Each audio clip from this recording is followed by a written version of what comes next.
يا دكتور ممكن يتحول حاجه وحشه؟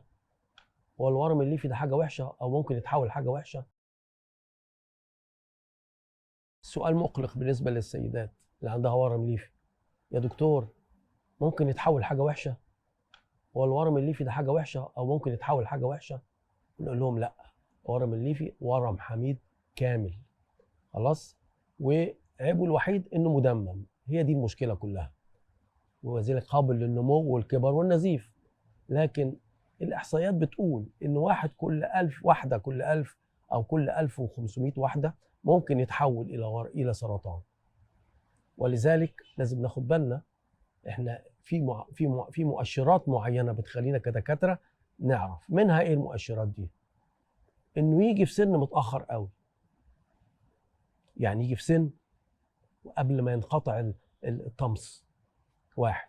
اتنين، إنه يكبر بسرعة، يعني يكبر مش بسرعه، يعني بسرعه غير مسبوقه، خلاص، معناه ان في تحول بيحصل. الحاجه الثالثه الاشعاعات، خصوصا الرنين المغناطيسي. الرنين المغناطيسي ليه قدره على اكتشاف اذا كان الورم ده اصلا سرطاني او بيتحول الى سرطان. ولذلك في كثير من الاحوال بنطلب من المريضه بعد ما تعمل موجات صوتيه ان نطلب منها تعمل الرنين المغناطيسي، والحقيقه بنطلبه في كل مريضه. الحقيقه الرنين جزء مهم جدا في كل عيانه علشان نسهل علينا عمليه الحقن، والحاجه الثانيه علشان نبقى عندنا احساس ان هذا الورم حميد بنسبه 100%.